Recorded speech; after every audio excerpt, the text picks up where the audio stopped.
More than 6 years after Oklahomans approved the so-called education lottery, many who voted for it now feel they were lied to or misled. We get comments on our Facebook page like, the schools aren't reaping from this lottery, or it was an unrealistic promise. The truth is, lottery money isn't being used how most people think. The Oklahoma Impact Team's Amy Lester went to the man who can't explain why and holds him accountable. There's your lottery ticket. Thank you. If you voted for the lottery to support education, you may be surprised to find out how much actually goes to the classroom.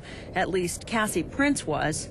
I'm a little bit disappointed in actually the percentages that are dealt out to public schools. A lot of Oklahomans say that when they learn less than half of the money set aside for education goes to K through 12.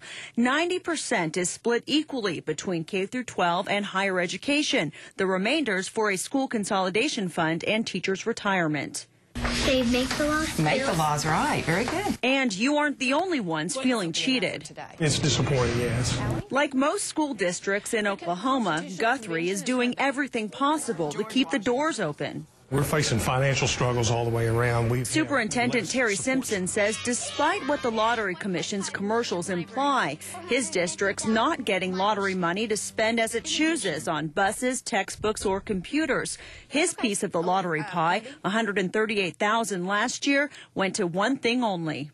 You see, less than a year after the lottery started, the legislature passed this bill. It earmarks lottery money for a one-time $3,000 teacher pay raise. Ever since then, Guthrie and other school districts have used their lottery money for that and nothing else. We wish it wasn't something obligated.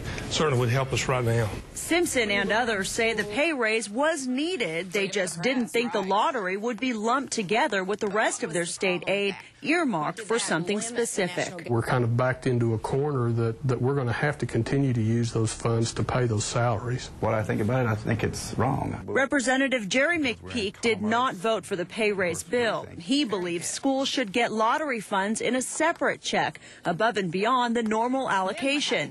He insists that's how it was sold to the voters. It's disturbing. I think it should be disturbing to the people that we don't do it that way. So who's responsible for this? I wouldn't change it. If I could go back and redo it, I'd still be supporting the same thing. Former Senator Johnny Crutchfield was one of the authors of the pay raise bill. He always thought the legislature, not the districts, would decide how lottery money was spent, and he stands by this use 100%. If someone feels that they were lied to, misled, or whatever, I would say, I'm sorry you feel that way. I feel like it stayed within the guidelines of what it was supposed to be used for. Crutchfield says if you disagree, ask legislators to make a change. They have the power to fund pay raises differently and hand out lottery money in separate checks. I think if the lottery money came separately and it came identified and it didn't have strings attached to it, would be very helpful. There's your All right, thank you. You have a nice one. Amy Lester, the Oklahoma Impact Team. Now, public schools get roughly $30 million a year in lottery funds. Not enough to cover the entire teacher pay raise and far less than what was originally predicted. The Lottery Commission says that's because not enough people are playing because the prizes aren't large enough. For Oklahoma Impact, I'm Alex Cameron. And you may also be surprised to learn that only 35% of total lottery revenues go to education. The rest goes for prizes and administrative costs.